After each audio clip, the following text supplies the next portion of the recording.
Chapter आप समझिएगा बच्चों, तो आप केमिस्ट्री एक ऐसा विषय है कि इसमें रटने से नहीं आएगा ये, क्योंकि इस रिएक्शन है, आप उस चीज़ को समझिएगा तब चैप्टर याद होगा, इसीलिए चैप्टर को केमिस्ट्री चीज समझाते रहे हैं। तो कह रहा है क्वेश्चन में कि धातु के कार्बोनेट, यानी धातु के कार्बोनेट, कोई शुरू में कोई धातु रहेगा और बाद में कार्बोनेट का मतलब क्या चीज, CO3। कार्बोनेट में क्या करेगा, CO3, और धातु में क्या मतलब होता है, Zn यानी जस्ता, Cu यानी तांबा, इस तरह से Ag यानी चांदी, इस तरह सूत्र होता है।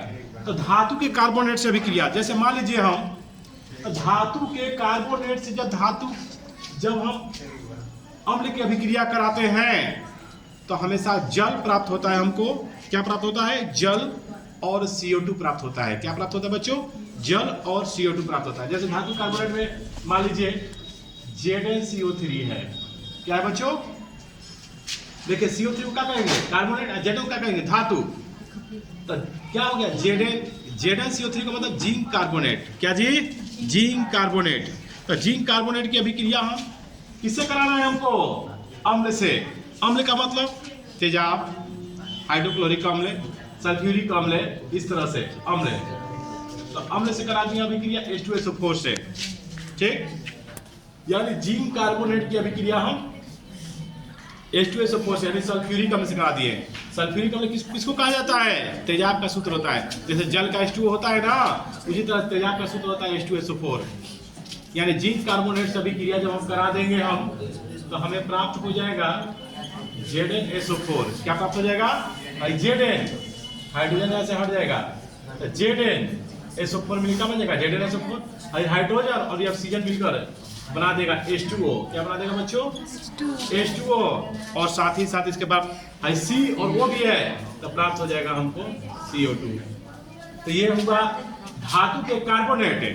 अब धातु के बाइकार्बोनेट क्या होता है, जैसे sodium bicarbonate NaHCO3, sodium bicarbonate.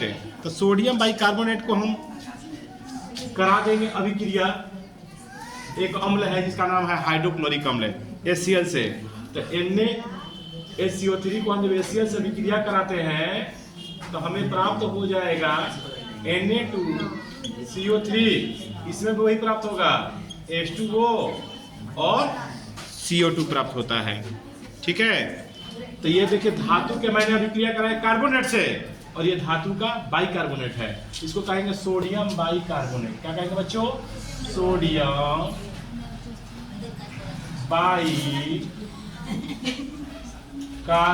Bicarbonate.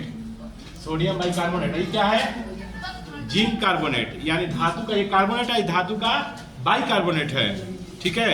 अभिक्रिया करेंगे किससे, अम्ल से, तो हमें क्या प्राप्त होगा, हमें प्राप्त होगा जल और CO2, ठीक है। उसी तरह से अम्ल और भस्म की अभिक्रिया कराने से क्या होता है, देखिए अम्ल तथा भस्म, सुनिए, अम्ल तथा भस्म की अभिक्रिया की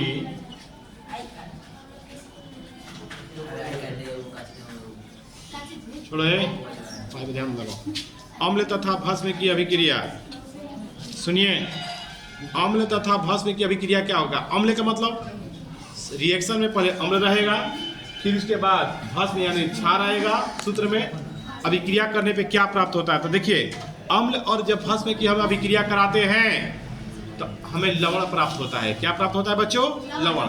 जैसे भस्म में मान लीजिए कि हमने ले लिया NaOH, क्या ले लिया, इसको कहते हैं कास्टिक सोडा। क्या कहते हैं बच्चों, कास्टिक सोडा, या सोडियम हाइड्रोक्साइड।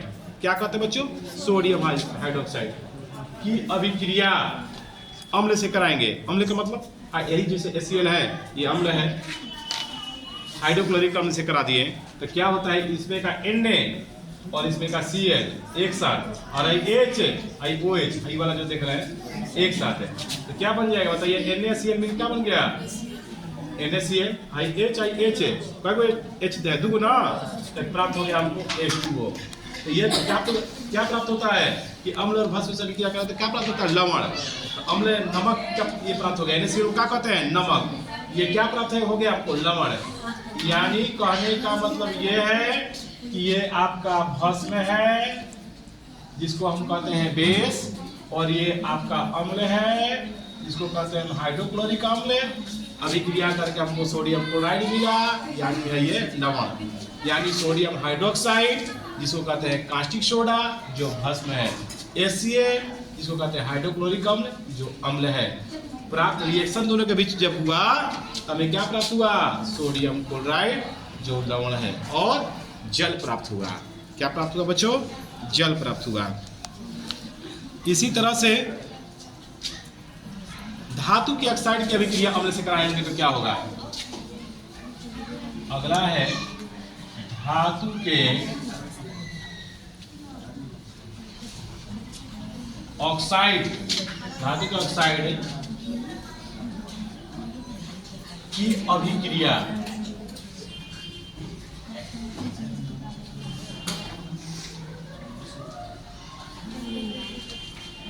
देखिए, धातु की ऑक्साइड की अभिक्रिया अम्ल से कराएंगे तो क्या होता है जान लीजिए। जैसे धातु के ऑक्साइड में मतलब शुरू में कोई धातु रहेगा, अब बाद में क्या रहेगा, ऑक्सीजन रहेगा सूत्र में, ठीक है। तो धातु के ऑक्साइड से अभिक्रिया जब हम कराते हैं अम्ल से, तो अभी हमें लवण प्राप्त होता है और जल प्राप्त होता है। क्या प्राप्त होता है बच्चों, लवण और जल। तो धातु के ऑक्साइड में कोई भी मान लीजिए, कोई भी ऑक्साइड मान लीजिए, जैसे हम मान लेते हैं कैल्शियम ऑक्साइड। क्या जी, देखिए कैल्शियम क्या है, धातु है, और वो क्या है, ऑक्साइड है। तो कैल्शियम ऑक्साइड की अभिक्रिया किससे कराते हैं, अम्ल से। ऑक्साइड की अभिक्रिया किससे कराते हैं, अम्ल से। तो हमें क्या प्राप्त होता है, चाहे यहाँ कैल्शियम ऑक्साइड की जगह आप Cu भी लगा सकते हैं, कॉपर ऑक्साइड भी ले सकते हैं आप। क्या ले सकते हैं, कॉपर ऑक्साइड। जब कॉपर ऑक्साइड लेंगे हम, अभिक्रिया कराएंगे H2SO4 से, तो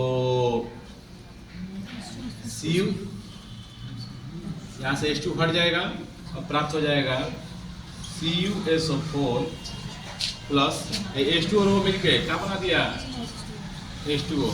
ये क्या प्राप्त हो गया हमको, लवण, और ये क्या प्राप्त हो गया, जल। यानी इसको कहते हैं लवण, और ये क्या प्राप्त हो गया हमको, जल। यानी धातु के ऑक्साइड की भी अभिक्रिया अगर हम अम्ल से कराते हैं तो लवण प्राप्त होता है, और साथ ही क्या प्राप्त होता है, जल। लवणों को कहते हैं साल्ट, यानी कॉपर सल्फेट प्राप्त हुआ। यानी कॉपर ऑक्साइड की अभिक्रिया सल्फ्यूरिक अम्ल यानी तेजाब से कराएंगे तो हमें कॉपर सल्फेट प्राप्त होता है, या प्लस जल प्राप्त होता है।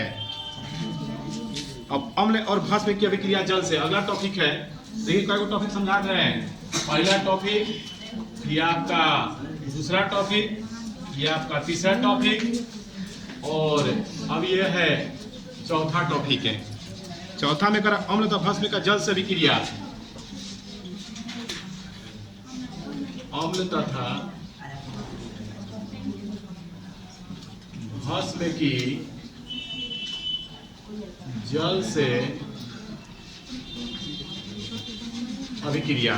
तो देखिए अम्ल तथा, देखिए अम्ल को आप अगर जल में डालिएगा, ठीक है, तो उसमें वो उष्मा उत्पन्न होता है। जैसे तेजाब को पानी में डाल दीजिएगा उसमें, तो उष्मा उत्पन्न होगा और वो तेजी से विस्फोट करता है, ठीक है।